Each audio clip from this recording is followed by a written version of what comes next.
train a coon dog to run.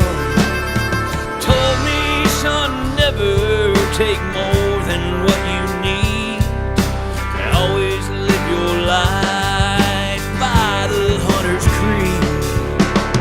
Boy, don't take that shot unless you're sure it's going down. Boys, you know this dog will hunt.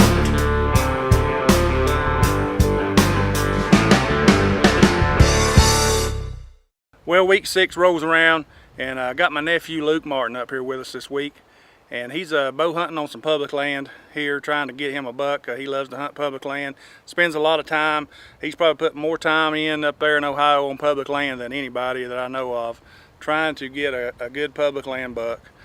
And he's got some figured out, and he's hunting them this morning, trying to get on one of those deer, but as luck would have it, he runs into something else here that he ends up and does the sportsman thing, and does what he should have done, what any sportsman would have done in his situation. It's a shame, really. Man hunts that hard, works that hard to try to get a big buck of his own, and he ends up having to do it the way Luke did. But we'll let Luke tell you about the story here, what happened. Well, we got up this morning to go hunting, and had an eventful, very eventful morning. We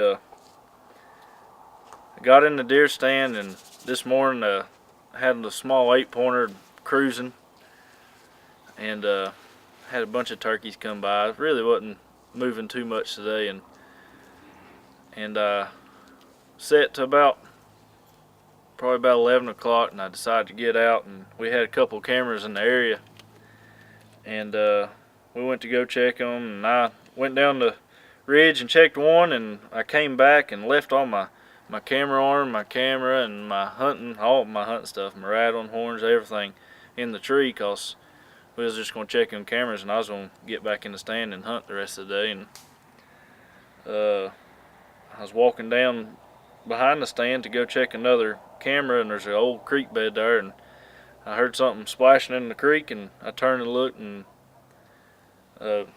this deer was laying in the creek. Obviously something was wrong with him. He couldn't get up the creek bank, and he's just laying in the edge of the water, and I walked up to him, nudged him with a stick. He still wouldn't do nothing, and so I didn't know what was wrong with him. I wasn't going to let him sit there and suffer, so I just went ahead and shot him and took him out, and ended up, once he got out of the creek, we could see that he just shattered his back leg. So we're hunting right there next to a road too, so I'd probably say it'd be safe to say that he just got hit by a car and ran down there in the creek. But it stinks to punch a tag in Ohio for that, but you know, it is what it is. At least he ain't got to suffer, and I think we did the right thing. But oh well, I guess it happens. But y'all stick with us, watching Trophy Room Adventures. Well, guys, as you can see there, the deer that Luke ended up taking, it was a pretty good buck anyway. It just wasn't quite what he was looking for. It ended up scoring 129, and Luke, you know, he was looking 150 range is what he was hoping for. He had some picked out that were about that size, but like I said, it ain't always about getting the big bucks. You can't always get the ones you're targeting. Sometimes you got to do the right thing and take what's given to you, and that's exactly what Luke did. Well, now we're going to jump in the stand with me, and I'm crossbow hunting this afternoon. I'm at Austin's plot. Had a little break in action here. I decided I had one day to hunt. I was going to jump in the blind and see what can happen, and as luck would have it, I had quite a good encounter. You guys check it out and see what happens.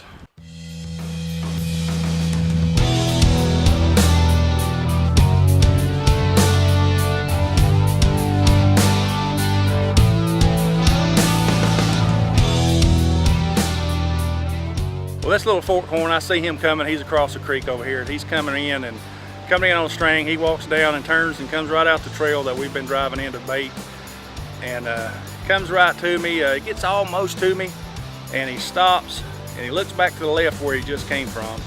And if you guys have ever hunted this time of year, you know when a deer, or at any time of the year, when they stop and they look back and they keep looking, something else is going on.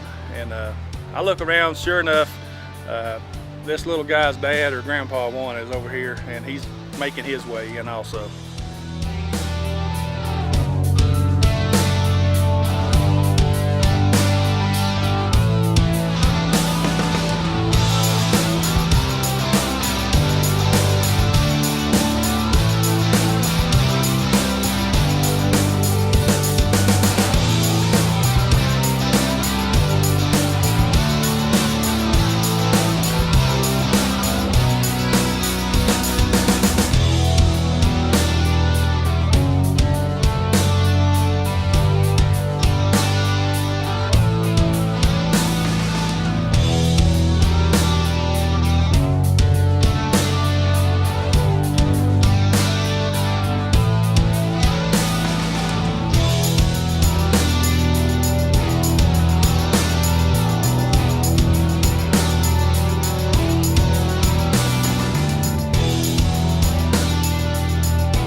Now this big 9-pointer, we had lots of trail camera pictures of him. Austin had fell in love with this deer. This is the deer that he had wanted to try to take if he could.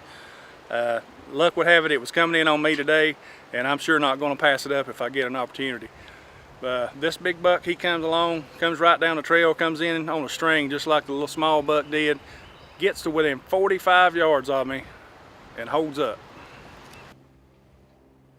Now this big boy, he's held up at 45 yards and he's angling towards me, and I'm using a crossbow, and that's, you know, I feel comfortable at 45 yards, but not at that angle. And he's already on alert. There's something got his attention on the hill behind me over here. I'm in a box, there's no way he saw me, but there's something got his attention, and he's locked on to something behind me on the hill, and he just will not come in, he will not turn. He finally just turns, spins around, goes right back out the way he came in.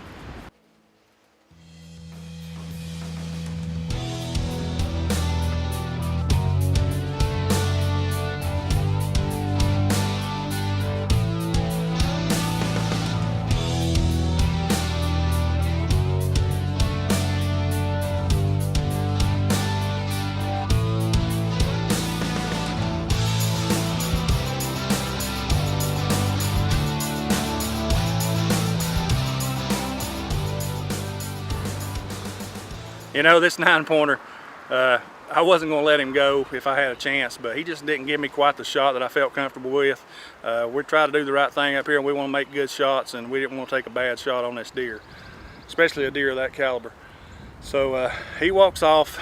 I finally get to looking, he's out of the sight. I get to looking behind me, and I get a glimpse, just a slight glimpse of what he saw on the hill. And it's a deer that we've been calling Big Sexy. And I'm sure you guys, if you've been watching the show, you've already saw some pictures of him and saw some more encounters with this deer. And he was on the hill behind me. He never would come down. He just kept on the hill in the thick stuff behind me there for a little while, and then he walked off the other way. And that's the way it goes. That's why they call it hunting instead of killing, I guess. Well guys, I spent a lot of time in Ohio this year. Finally, after 11 weeks of being in Ohio, I hadn't been home in 11 weeks. I got to come home, and my son is here home, and he's itching to go get in the stand, and I haven't got to hunt much all year, so we decided this afternoon we're going to go climb in the box stand, and we're going to sit together and just have a good time. And if we get a deer, we get a deer, and if we don't, we don't. But we go sit in the box stand, and you guys follow along and see what happens.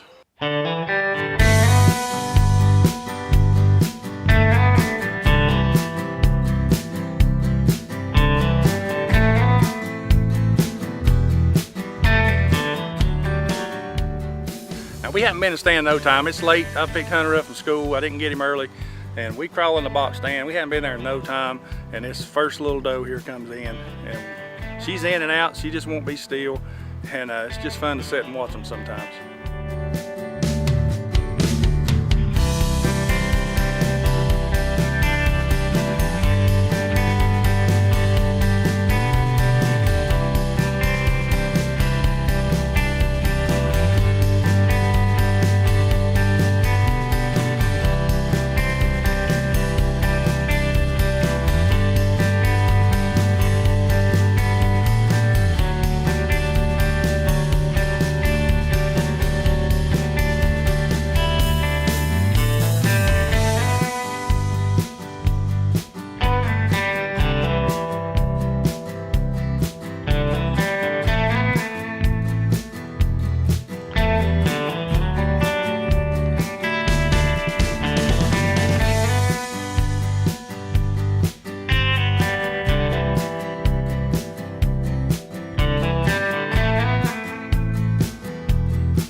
just keep sitting there, and deer keep filtering in, and they're coming in and going out, and here comes another one, and a little later on another one, and before you know it, we've seen 4, 5, 6 deer that I can't keep up with them. They're going in and out, and you know, we decide finally that we're going to try to take one of these deer if one of them will just give us a chance.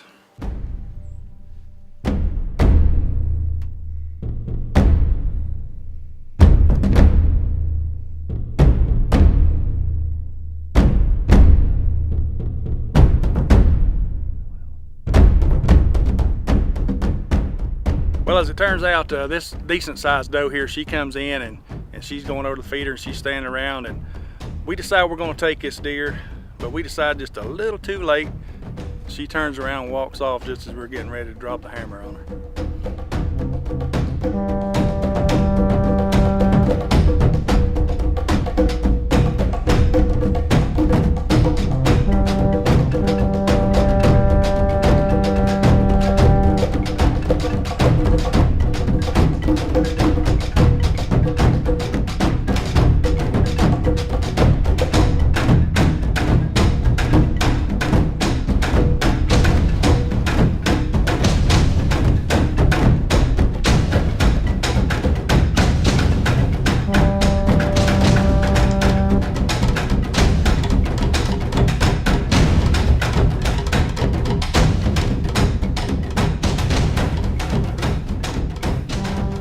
You know, we keep sitting there, and sure enough, as it turns out, the deer turn around, they come back in, and slowly they're coming in. Then there's 1, then 2, then 3, and then before you know it, there's 4 deer in the pile.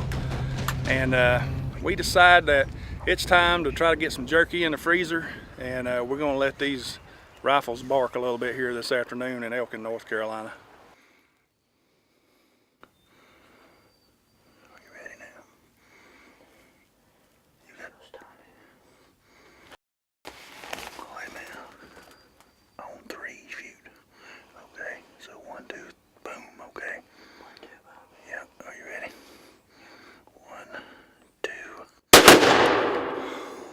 Now, guys, we did something here that I don't know if you guys have ever done or not, but there's 2 of us in the stand, there's 2 of us hunting, and we got 2 rifles, and there's just happens to be 2 full-grown does in the bait pile. So y'all can do all the math and add all that up and kind of figure out what's about to happen.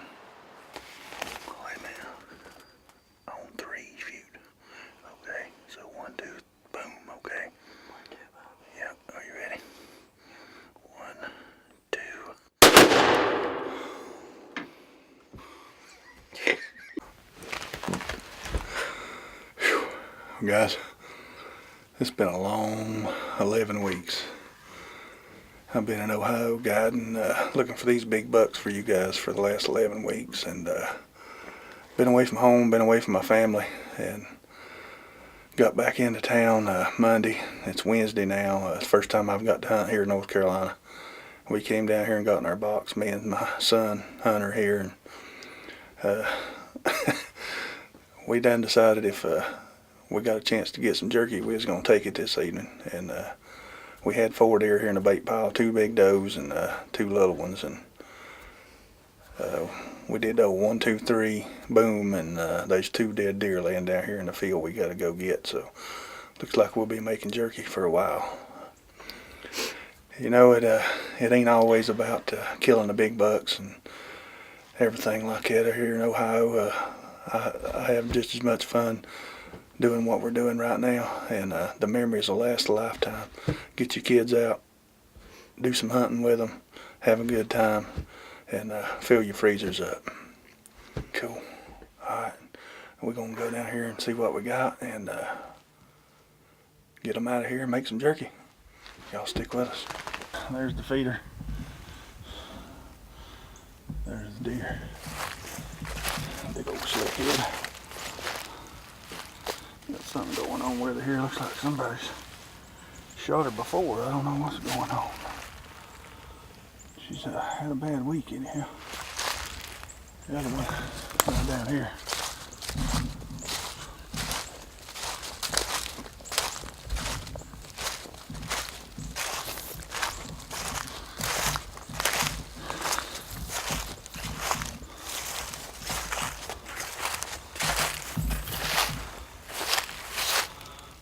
Us two nannies this evening.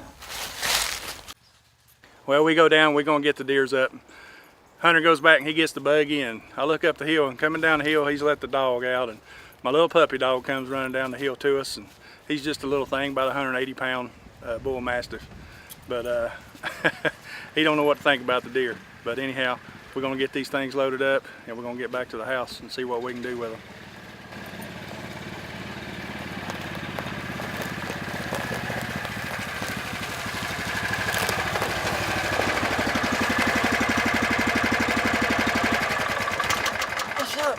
What's up, my brother? Guys, we got down here this afternoon. It was it was late when we got in. Picked Hunter up from school. We decided we was gonna come down here and see if we couldn't get us some jerky this evening. I've been gone for 11 weeks. Haven't had time to hunt any. It's the first time I've got to pull the trigger all year. It's December the what, 7th? 6th, December the 6th. And we got some jerky. We're gonna go take care of it. Good job, Bubba. Well, let's make some jerky. Huh? Let's make some jerky. You want to? Yeah. Love you, buddy. I love you. Well, guys, today on the show, we kind of went all the way around the scope of things here today. We had a young man that looking for a big buck in Ohio. He'd been looking for one for 3 or 4 years, trying to connect on a 150 or better. And it just didn't work out. He had some picked out. Had a really good chance if he'd have stayed in the stand and kept hunting that week that he would have connected on one of these deer. But, you know, as it would work out, he was blessed, I guess you'd say, to run across this deer that had been injured. And he did the sportsman thing, and he took this deer out, ended his buck hunting in Ohio for the year. But, you know, like I said, that was the thing to do. That's what should have been done. A little later on, I had an opportunity at a really nice buck. Ended up, didn't work out, didn't get a buck at all in Ohio. So, come back home, get in the blind with my son. We're able to connect on a couple of does here and put some jerky in the freezer. And you know, that means just as much to me as it would have if I'd have got a chance at the big 9. It's all about hunting with your family and friends and making the best of everything and just having a good time. You know, the Lord put these animals here for us to enjoy and the great outdoors for us to enjoy, and that's what we do here at Trophy Room Adventures. Now guys, if you guys want to come to Ohio, or if you want to come to Kentucky and you want to hunt with us, we do have some spots left here for 2018 season. Just contact me any way you can. Go to the website, www.trophyroomadventures.com. Look us up on Facebook, message us on there. We'll be glad to talk with you. Send us an email. My phone number's on the website. Give me a call. Any way you want to get a hold of us, write us a note, send us a letter. Doesn't make any difference. Just get a hold of us, and I'll make you guys a really good deal on the hunts that I have left. So we'd love to have you guys along. We'd love to have you guys be part of the show and get you on one of these big bucks up here in Ohio or Kentucky. Now, this is the first year in Kentucky, and we got some really good specials going on the Kentucky hunts this year. So you guys get a hold of me any way you want to. We'll talk about it. We'll see what we can work out. Make me an offer. I'm up for discussing anything. So you guys get a hold of me and we'll take care of you. Thank you guys for watching today, and we'll see you next week.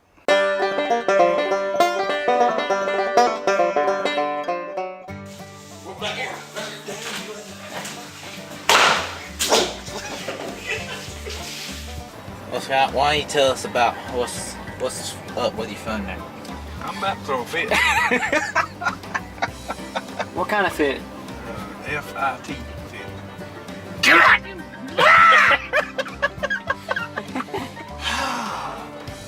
That's what I feel to have a phone that works, Jeff. Oh, it's great. Yeah. Generally in life, you get what you pay for, you know. Scott is always trying to put batteries in trail cameras and feed guys that work for him and all that. So he bought this cheesy service, and now he's fussing and doing all that. But he has not used a cuss word. I'll give that to him. He's fussing about everything. So you guys need to book a hunt so Scott can get a real internet service and cellular phone service and all that. I mean, so. check this out here. You see that little circle? You see how far that it's made it? It's been like 5 minutes. It's made it 1/10 of the way around. So I figure if I sit here till the sun comes up in the morning, I'll be able to post these pictures so y'all can see them.